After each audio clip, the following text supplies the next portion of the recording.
Uh,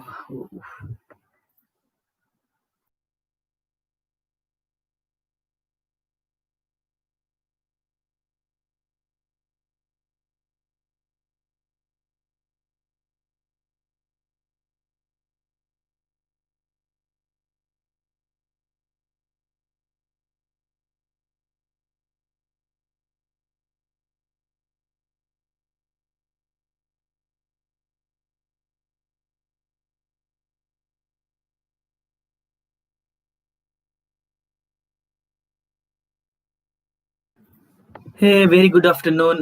It's because the live wasn't happening because of the video settings here. The video was something else. That's why the previous link wasn't working. So I hope it's working.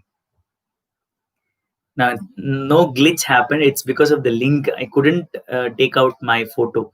It was showing some other, but now it's fine. Now, can you hear me? Am I audible to you? Okay, fine. Okay, you're all saying yes, sir. So, chalo, on that note, it's been very long that we have not met in the YouTube. So, the last concept was remaining that I thought, let's come to YouTube and finish this one. Then we will go to the other chapter tomorrow. So, the last part, we are in the last part of the pilgrims. I told you the best known of those pilgrims who came to India was one Huan Sang, and one Fa Yan, and I Ching.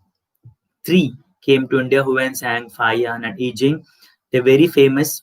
And when they went back to their country, China, they took back all the literature that we had, the things related to Buddhism to their country. That is how Buddhism got spread to China or the other parts of Asia. So each of these pilgrims left an account of his journey. They wrote of the dangers they encountered on their travels, which often took years, of the countries and the monasteries that they visited, and the books they carried back with them.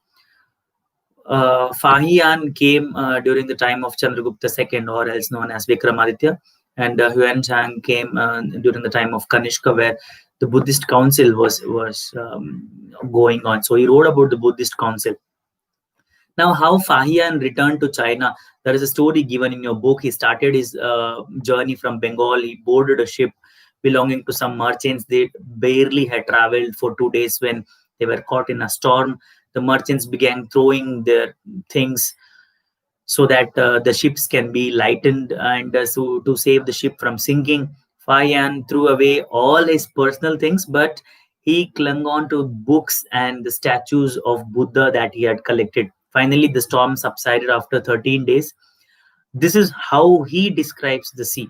The sea itself is boundless in extent. It is impossible to know east or west except by observing the sun, moon, or stars in their motions. If it is dark, rainy weather, the only plan is to steer by the wind. So they were caught in a deadly storm, but as I told you, whenever the ship is caught in a storm, they tend to throw away the excess luggage in the ship. But he held on to the books because they were much more valuable than the things that others had. On the other hand, the Huan Sang or Zhuan Shang, who took the land route back to China, carried back with him statues of Buddha made of gold, silver, and sandalwood, and over 600 manuscripts loaded on the backs of 20 horses.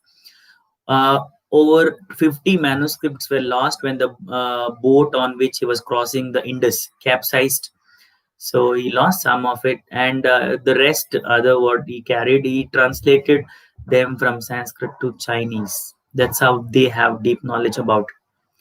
And he visited one of the famous center. Uh, yes, I got all of your questions. I'm reading. Don't worry. He visited one of the famous center of learning in India, the Nalanda University. Zhuangzhang and other pilgrims spent time studying in Nalanda, which is in Bihar, Buddhist monastery and a university also. This is how he describes it, the Nalanda University. The teachers are men of the highest ability and talent. They follow the teachings of the Buddha in all sincerity. The rules of the monastery are strict and everyone has to follow them. Discussions are held throughout the day, and the old and the young mutually help one another. Learned men from different cities come here to settle their doubts. The gatekeeper asks new entrants difficult questions. They are allowed to enter only when they answer these. 7 or 8 out of every 10 are not able to answer. That is how the entry to the Nalanda University was. You had to go and you have to give an entry, and if you are a scholar, then you would be allowed to go inside. Yes, Subhadra, I saw only 14 are watching, though I forwarded the link. The video will be here. That's the idea. The video will be here. You can watch it at any point of convenience that you find it. So what happened in India? We talked much about Buddhism. Let's come back to again for Hinduism. It started the movement. The movement started in India called the Bhakti movement. Bhakti, it's very easy. Devotion, nothing but Bhakti, right? This was also a time when the worship of certain deities, which became a central feature of later Hinduism, gained importance. We started worshipping Shiva, Vishnu, goddesses such as Durga. These deities were worshipped through bhakti. The idea bhakti is understood that you have devotion towards your deity. Any, you like Vishnu, you like Shiva, you like Krishna, you like Rama, you have complete devotion towards that deity. Anybody, whether rich or poor, belonging to high caste or low caste, man or woman, could follow the path of bhakti. The idea of bhakti is present in the Bhagavad Gita, sacred book of Hindus, where you have seen that story of Arjuna looking at his brothers standing on the other side, the relatives, and he's not willing to fight the Kauravas, and he goes to Krishna and says, I cannot fight the war. And Krishna says, why are you worried about it? You just leave everything to me and you just fight, because dharma is what matters in the first place, not last place, in the first place.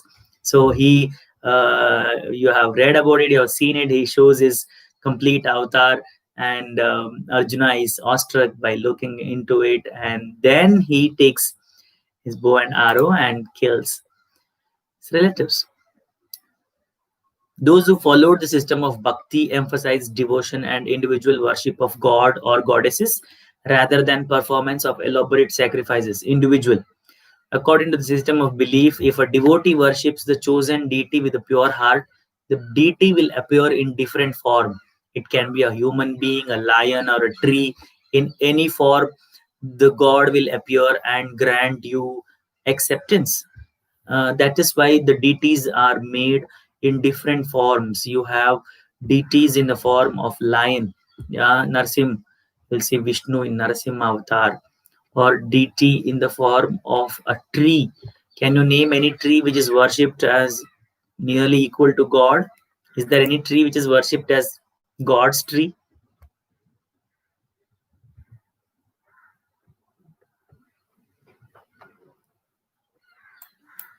No. Is it a mango tree or a banyan tree, jackfruit tree? Which tree is worshipped as the God's tree? Bodhi tree. That's for the Buddhist. What about the Hinduism?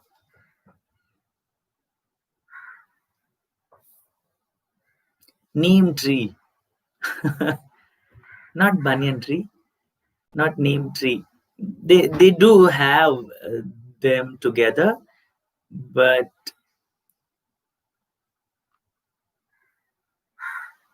people tree.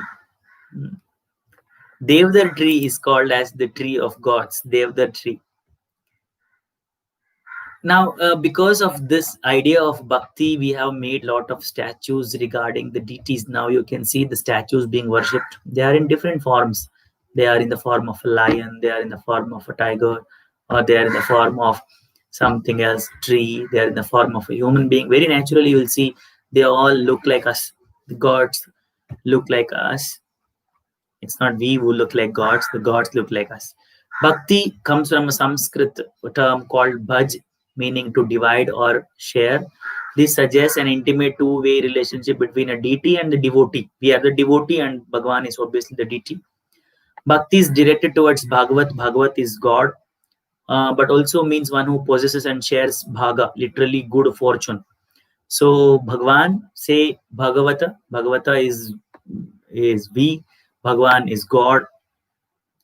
And there is a poem by a bhakta. Most bhakti literature tells us that riches, learning, high status do not automatically ensure a close relationship with the deity, but it is the bhakti, the devotion, which actually helps.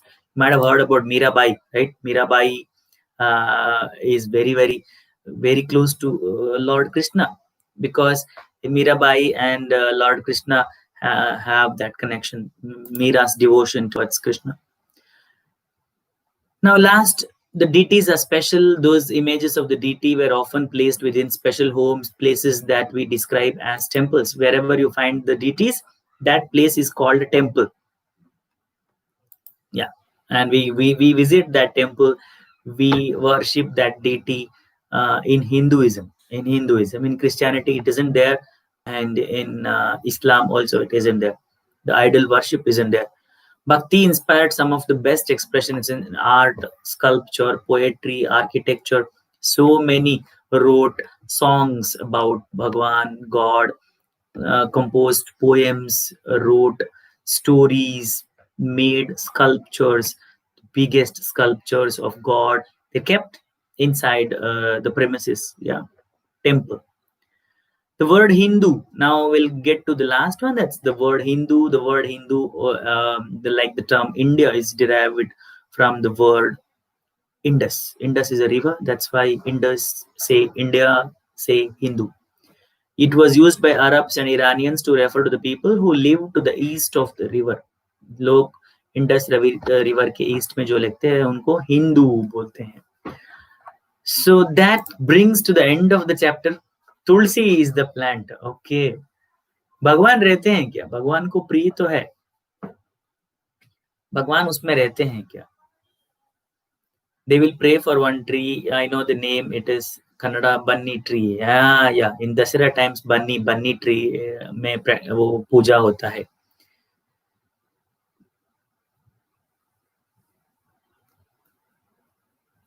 Right. Note सब मिल जाएगा कल. Don't worry about that one. Notes, quiz सब मिल जाएगा कल. आज सिर्फ हमें उतना जो बाकी था उसको करना था, क्योंकि कल हम शुरू कर सके major land forms of the earth. इसलिए मैं आज यूट्यूब में आने के लिए कोशिश किया. तो लास्ट में बुक में देखो, यहाँ लिखा है क्रिश्चियनिटी के बारे में. As we studied about Hinduism, Christianity also emerged in West Asia around 2000 years ago. Jesus Christ was born in a place called Bethlehem, which was the part of Roman Empire, and his teachings are he was the savior of the world. He also taught people to treat others with love and trust as themselves wanted to be treated. अगर आपको प्यार करते हो तो दूसरे को भी वही प्यार करो. Some verses from the Bible that are given in the book, right? Blessed are those who hunger and thirst for righteousness, for they shall be filled. Blessed are the merciful, for they shall obtain mercy. Blessed are the pure in heart, for they shall see God.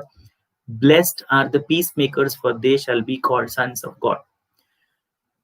Christ's teachings appeal to ordinary people and spread through West Asia, Africa, and Europe. We'll see Africa, America, the other countries. We'll see a lot of Christianity spread among them, and we do have it in India also. The Christians of Kerala, known as Syrian Christians because they probably came from West Asia, are among the oldest Christian communities in the world. The Syrian Christians in Kerala. All right, that brings to the end of this chapter. Boys, if you have any questions, you can put it in the comment box now.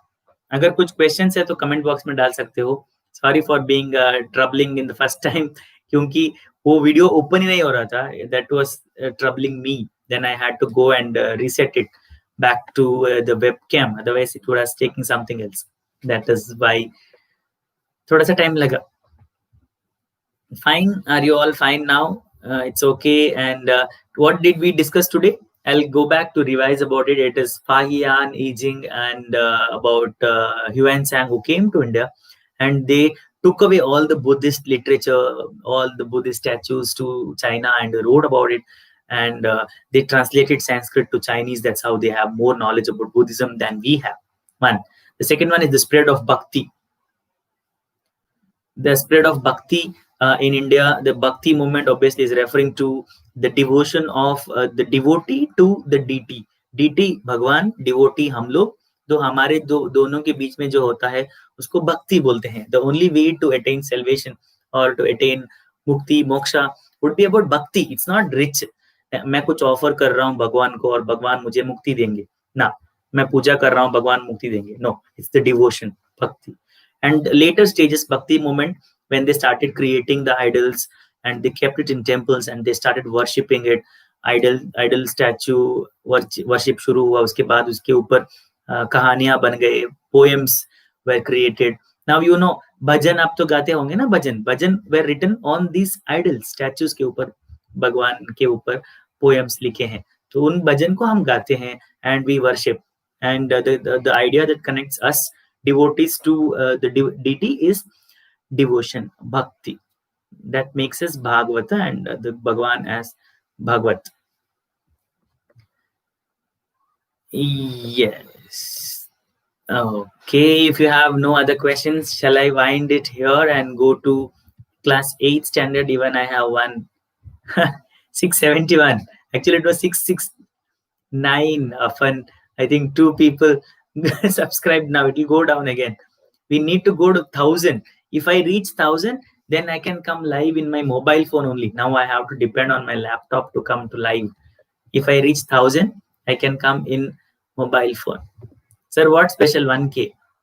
What special? Are you asking आप मुझे क्या दोगे?